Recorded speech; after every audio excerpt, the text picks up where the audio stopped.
சந்தியா குட்டி சேனல். இன்றைக்கி நம்ம சந்தியா குட்டி சேனல் மூலிமா ரொம்பவே டேஸ்டியான கேரளா ஸ்பெஷல் எக் மசாலா தாங்க செய்ய போகிறோம். இது வந்து ஈஸியான மெத்தடில் நம்ம செய்து முடிச்சிடலாம். அதுக்கு பார்த்திங்கன்னா நான் 6 முட்டை எடுத்து வச்சுருக்கேன். உங்களுக்கு எந்த அளவுக்கு வேணுமோ அந்த அளவுக்கு நீங்கள் முட்டையை எடுத்துக்கோங்க. இதை நம்ம பாதியாக கட் பண்ணி எடுத்துக்கலாங்க. இப்போ இதுக்கு தேவையான மசாலா வந்து என்னென்ட்டு பார்க்கலாம். ஒரு சிம்பிளான இன்க்ரீடியன்ட்ஸ் தாங்க. ஒரு அரை கைப்பிடி அளவுக்கு கொத்தமல்லி இலையும், ஒரு கீத்து அளவுக்கு கருவேப்பிலையிலையும், இப்போ நம்ம காரத்துக்கு ஏற்ப அதாவது ஸ்பைஸியாக வேணும்னு நினச்சிங்களன்னா 4 பச்சை மிளகாய் எடுத்துக்கோங்க.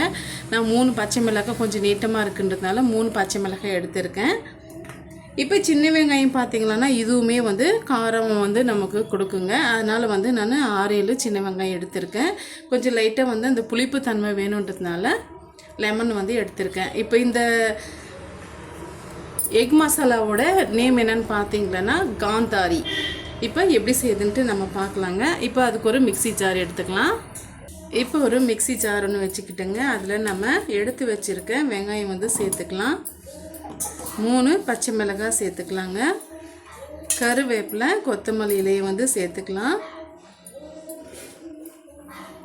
சட்டுன்னு ஒரு 2 நிமிஷத்தில் செய்து முடிச்சிடலாங்க. இப்போ இந்த முட்டை வந்து நம்ம வேக வைக்கோம் இல்லைங்களா, அது தாங்க டைம் எடுக்கும். ரொம்பவே ஸ்பைஸியாக ரொம்ப டேஸ்ட்டாக இருக்குங்க. இப்போ ஒரு 2 பிஞ்ச் அளவுக்கு நம்ம மஞ்சத்தூள் வந்து எடுத்துக்கலாம். இப்போ இது கூடவே முட்டைக்கு தேவையான அளவுக்கு நம்ம சால்ட் வந்து சேர்த்துக்கலாங்க. ரொம்ப அதிகம் வேண்டாம். நம்ம முட்டையில் வந்து உப்பு சேர்த்து தாங்க வேக வச்சு எடுத்திருக்கேன். இப்போ இந்த மசாலாவுக்கு மட்டும் நம்ம ஒரு 2 பிஞ்ச் அளவுக்கு நம்ம சால்ட்டு சேர்த்துக்கலாம். இப்போ இது கூடவே லெமனை வந்து நம்ம பிழிஞ்சிட்டு சேர்த்துக்கலாங்க. 6 முட்டைக்கு அரை லெமன் வந்து கரெக்டாக இருக்கும். இப்போ இந்த கொட்டைகளெல்லாம் ரிமூவ் பண்ணிவிட்டு அந்த ஜூஸை வரைக்கும் நம்ம பிழிஞ்சு எடுத்துக்கலாம். கொட்டையோடு நீங்கள் சேர்த்திங்களான்னா கசப்பு தன்மை வந்துடும். பாருங்கள், இது போல் நல்லா நம்ம பிழிஞ்சு விட்டுட்டு நல்லா வந்து பாருங்கள், இது ஒரு கொட்டை வந்து விழுந்திருக்கு. இதை நம்ம எடுத்துடலாம்.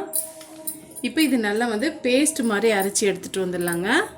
பாருங்கள், இது போல் நல்லா வந்து அரைச்சி எடுத்துகிட்டு வந்தாச்சு. இப்போ இது ஒரு ஓரமாக இருக்கட்டும்.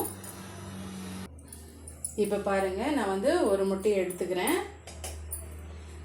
ஒரு முட்டையை எடுத்துகிட்டு அதை ஆஃபாக வந்து நம்ம கட் பண்ணி விட்டுக்கலாம். பாருங்க, இது போல் நம்ம கட் பண்ணி விட்டுக்கிட்டு இப்போ நம்ம ஏற்கனவே ரெடி பண்ணி வச்சுருக்கீங்களா மசாலா, அதை எடுத்து நம்ம ஃபில் பண்ணிக்கலாம். லைட்டாக வேணும்னா அதுக்கு தகுந்த போல் எடுத்துக்கோங்க. இல்லை வந்து கொஞ்சம் எக்ஸ்ட்ரா வந்து உங்களுக்கு வேணும்னு நினச்சிங்கன்னா அதுக்கு தகுந்தாற் போல் நீங்கள் ஃபில் பண்ணிக்கோங்க. அவ்வளோதாங்க, நம்ம எக் மசாலா காந்தாரி ரெடி ஆகிடுச்சு. இதை அப்படியே வந்து இது போல் சேர்த்து எடுத்துக்கிட்டு அப்படியே சாப்பிட வேண்டியதாங்க. ரொம்பவே டேஸ்டியான காந்தாரி எக் மசாலா ரெடி ஆகிடுச்சு. இப்போ இதே போல் எல்லா பீசஸும் செய்து முடிச்சுட்டு பார்க்கலாங்க. டேஸ்டியான ஒரு 2 நிமிஷத்தில் செய்யக்கூடிய காந்தாரி எக் மசாலா ரெசிபி கண்டிப்பாக உங்களுக்கு பிடிக்கும்னு நினைக்கிறேன். இப்போ இதுக்கு மேலே நீங்கள் விருப்பப்பட்டீங்களான்னா கொஞ்சமாக நீங்கள் பெப்பர் தூள் கூட போட்டு நீங்கள் சர்வ் பண்ணிக்கலாம். ரொம்பவே டேஸ்டியான எக் மசாலா 2 நிமிஷத்தில் ரெடிங்க.